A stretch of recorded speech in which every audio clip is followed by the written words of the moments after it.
This is the second day of the Democratic National Committee summer meeting. This time it's held in Minneapolis. And they started the meeting with a land acknowledgement. What is a land acknowledgement? Well, a Native American spoke, claiming that the area where they're having this convention, Minneapolis, was owned by Native Americans.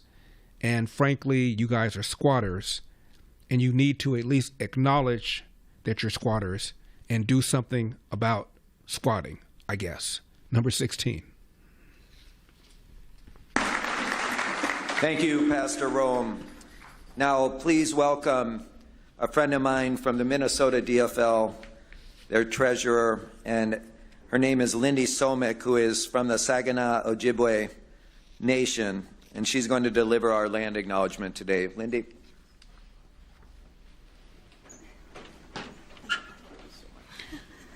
Bonjour, Lindy Somek, Nindigenous, Amek Dodam, Saginaw Chippewa Dojaba, Anishinaabe Kwe and Dow.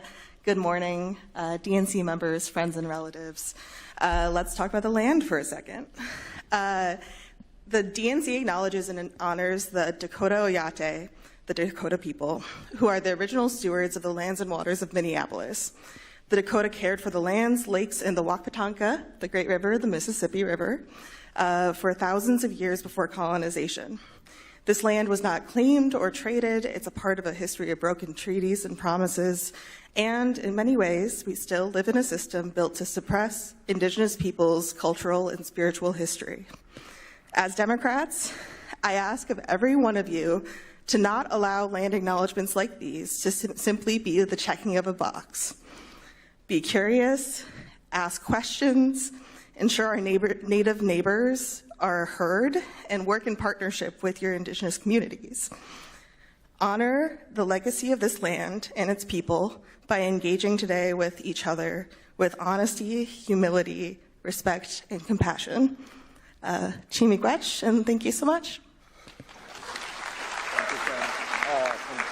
I have no idea what that was all about. Acknowledge that the land was owned by Native Americans by being empathetic and open and kind and caring. And also on the first day, which was yesterday, there was a presentation from the Vera Institute, which is a think tank that supports defunding the police. The presenter told the crowd that being, quote, tough on crime is authoritarian. And, quote, migrant crime and carjackings are things that don't matter to many Americans, end of quote.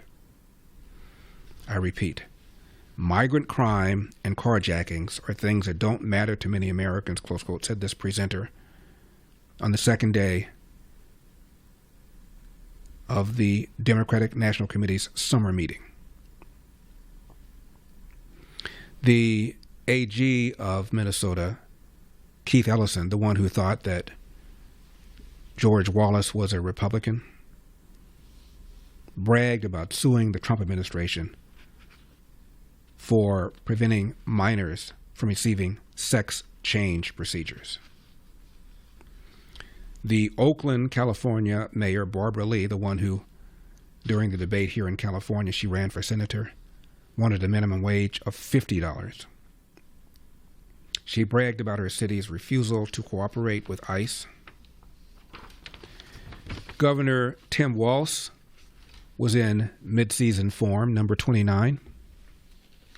And I am proud of this state like so many others, and I will have to tell you, the privilege of my lifetime was stand beside someone we know was the most qualified and would have been a fantastic president in a President Harris. And look, we wouldn't wake up every day to a bunch of on TV and a bunch of nonsense. We would wake up to an adult with compassion and dignity and vision and leadership doing the work, not a man-child crying about whatever's wrong with him. May his fat ankles find something today. petty as hell.